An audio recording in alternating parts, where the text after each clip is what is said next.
Hello, everyone, and thanks for joining us. And it's a real pleasure that I have today that you're going to see that I'm joined here with my good friend, Mark Joseph. A little background, I had the blessing of meeting Mark at a Saturday morning Catholic men's prayer group. We both sort of thought Saturday morning was good, but we decided to start one. Actually, Mark started one on Tuesday mornings, and that was a smaller crowd.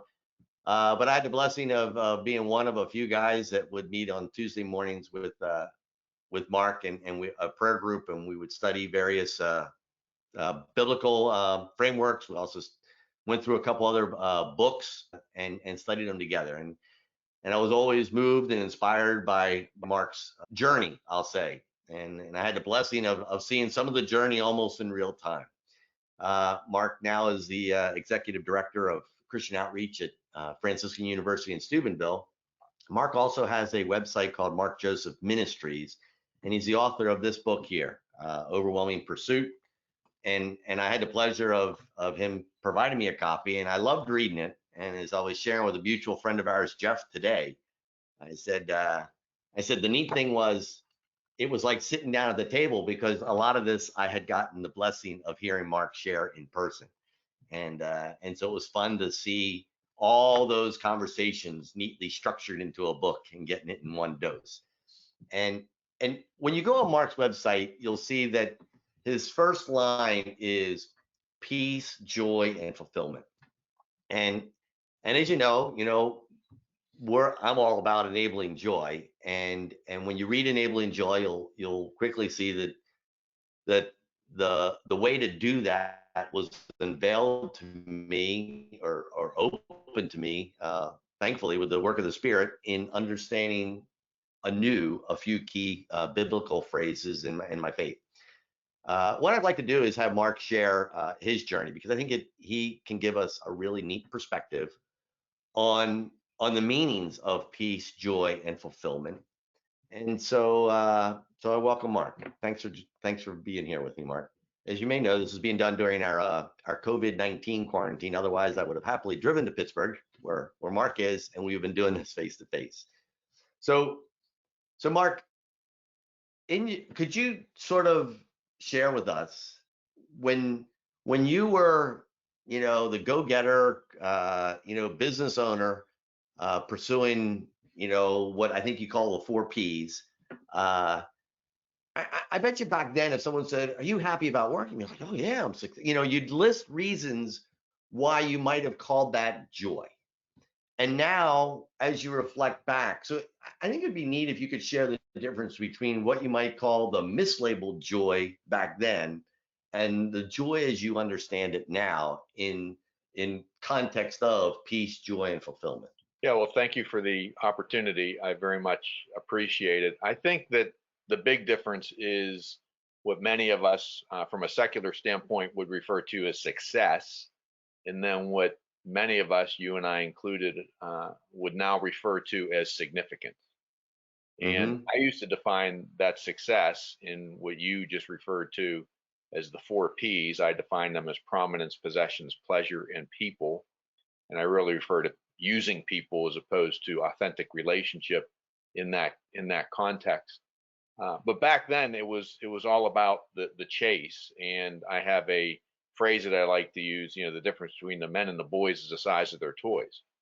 And I was forever trying to fill this God-sized hole in the center of my chest with these things that in the end weren't possibly going to make me happy. But the two biggies were the prominence, right? Or my station, my stature in life, and then the way I proved my worth was the possessions that I was accumulating. So the big house, the nice cars, all of those things, and they all fail to not do the trick in really bringing us joy. I Mm-hmm. like to, when I think about joy, I like to think about joy in differentiating it from happiness or pleasure, because joy is everlasting. It's an authentic thing, if you will, that Mm-hmm. I get personally from my relationship with the Lord. And I think what joy really enables us to do is to endure anything, right? You can be living through some very tragic times and still know joy. And that's what I've come to learn through my journey and my conversion. And getting back to your question very specifically, going from success to significance, when it was about that success, it was about me. And now that it's about significance, it's about the other, right? And where I Yeah. get true joy is in how I can, and understanding, by the way, that it's not me really, it's the Lord working through me, but in Hmm. understanding how I can impact those around me. And now at this moment in my life, I'm not interested in Mark's success or the four P's.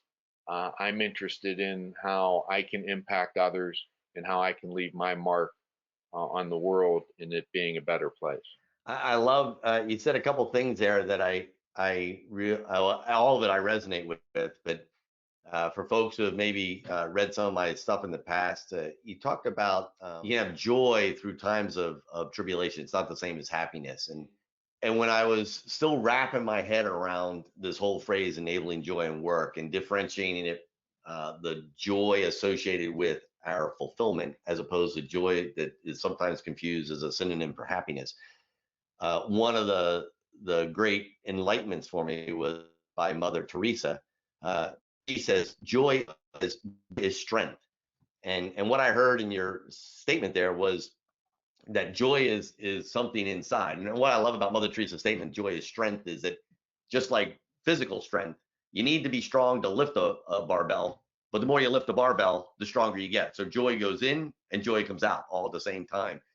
Is that how, when you, in your perspective there, what's your thoughts on Mother Teresa's statement about joy being strength? If you look at strength as potentially being the opposite or one of the potential opposites of fear, right? I think it's Hmm. interesting the time that we now live in. We got Yeah. COVID-19, right? And you hear all of these stories. I mean, the news is filled with them on how people are so fearful. And I can authentically tell you that I have no fear. And I mean, it's not that I have no fear in my life. I'm human. I have some fears. Uh, but in relation to COVID-19, coronavirus, I have no fear. Uh, God is going to take care of this. God is in control. God is our Lord and Savior, and He's done things much bigger than this in our lifetimes. And I think that, to your point, comes from being at this place of joy. Hmm. You can't get to joy unless you, for me, have experienced conversion in healing, right? And then been Yeah. formed in the faith and born out of that is this peace, joy, and fulfillment. So I totally agree with what Mother Teresa said in that statement. Joy does bring us strength, and joy I think eliminates the fear. And I like to point out, it says 365 times in the Bible some derivative of "be not afraid." God Yeah. clearly does not want us to live in fear, and if you flip that, He wants us to have joy-filled lives. Yeah. Yeah, I mean, I find it very remarkable that, this week we celebrated the day, March 25th, 9 months before December 25th. So we celebrate the greatest decision of all time when Mary said, "Let it be done to me."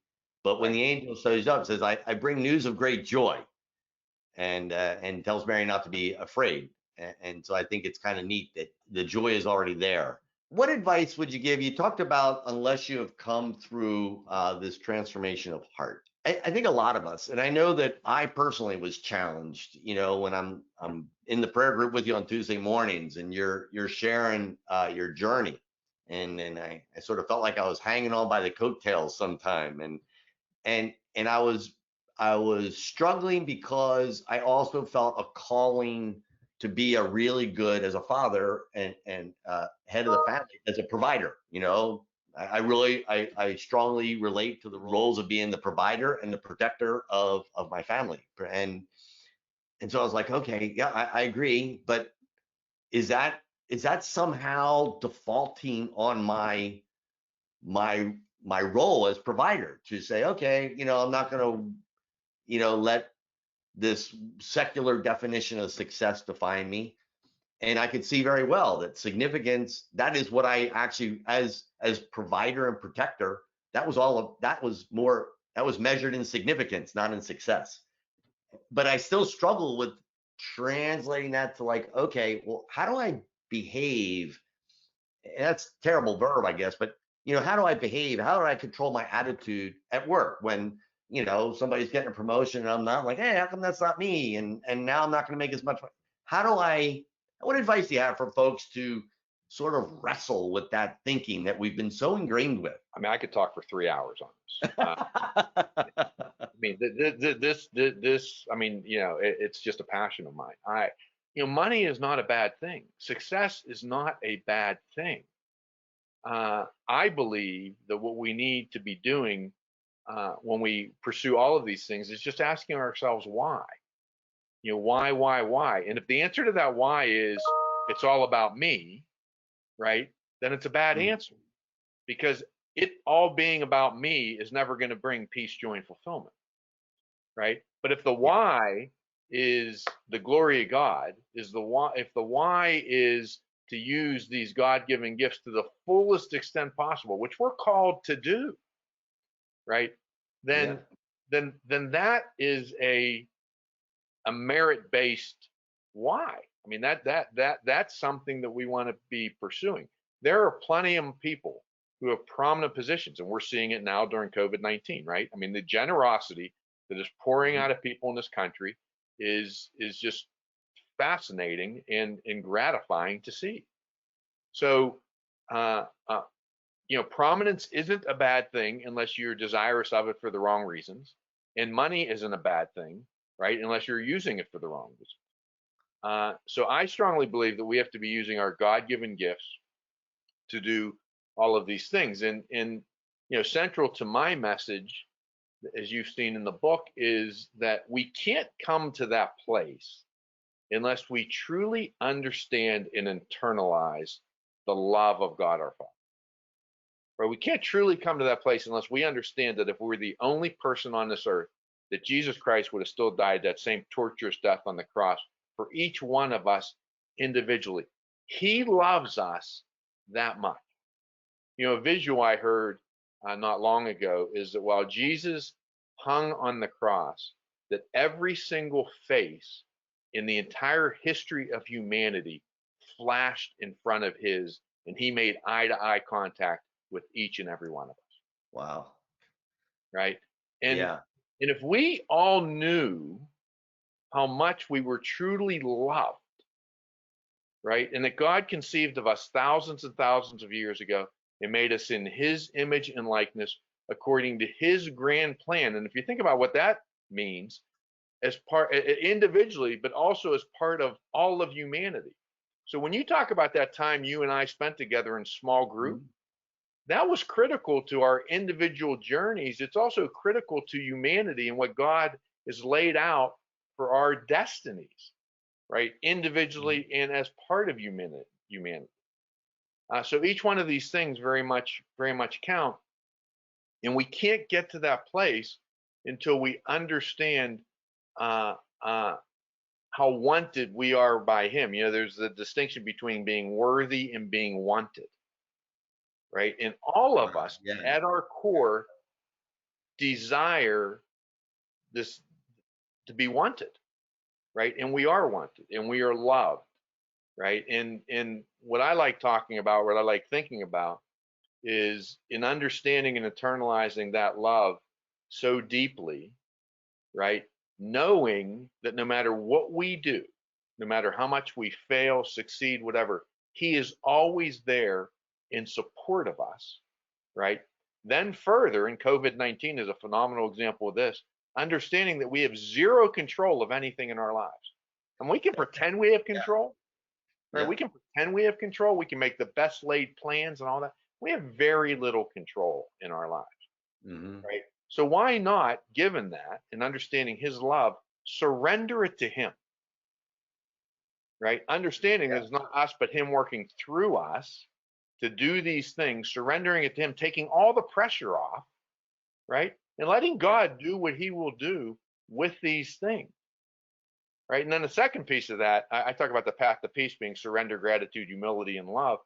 The second piece to that is gratitude, understanding that all happens for a reason, all a part of Mhm. God's grand plan, right? Again, individually and as part of all of humanity, no mistakes, no coincidences. It's all a part of God's grand plan. And from that can come that joy, right? If we Yeah. see the good in all, right? And Hmm. there's obviously crisis in this world. We have people dying right now from COVID-19, right? What is the good that's going to come out of that?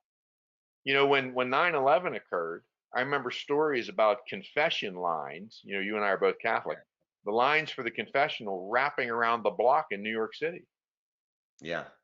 right? Abortion clinics were closed down, So right? So even in the bad, and I suffered through plenty of tragedy in my life, even in the bad, what good is coming out of that? Right? And then there's the third part to all that's humility, understanding that it's not us but Him working through us, understanding that it's these God-given gifts that we're called to use, right? And mhm. how we need to humbly be embracing our fellow man. You know, I just heard the other day. It's funny. I just heard the other day. I'm in another men's group, Paul. Don't want to make you jealous.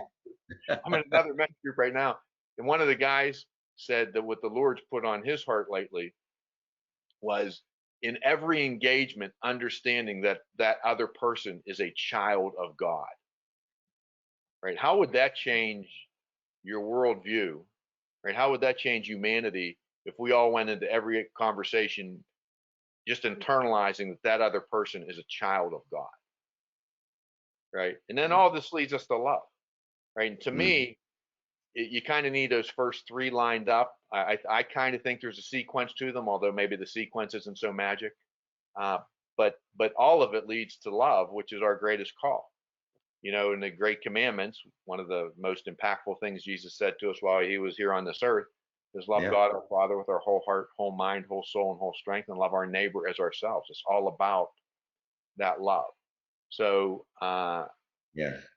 I may have droned on too long there, but No, it's so beautiful, and I think what's neat is that uh, you tie together so many powerful thoughts for us to be able to build upon and grow with, and I that in our at least when I'm working with other good men and women who are trying to do right by their God, by their families, and by the organization. A lot of times are feeling this tension, and I think that you provide a nice way to walk it through ourselves so that we can ask ourselves, okay, is this about me, or is this about serving others? Is this about, whether I think I'm important, or whether no, I'm trusting in a God who loves me? And especially your statements about control. I work with a lot of project teams, and they want to do risk management, thinking that that is going to help them control the future. It just says no. It's nice to be prepared, but it's there was a saying once that said, prepare as if you could control everything, but live knowing that you're not. And there's no excuse for not having a smoke alarm in your house because you say, well, it'll be God's will with it. No, you should still be prepared with a fire extinguisher in your house and have a smoke detector. So I really appreciate your thoughts there, and it's so delightful to spend time with you. I actually I could see this being a whole series of conversations, because you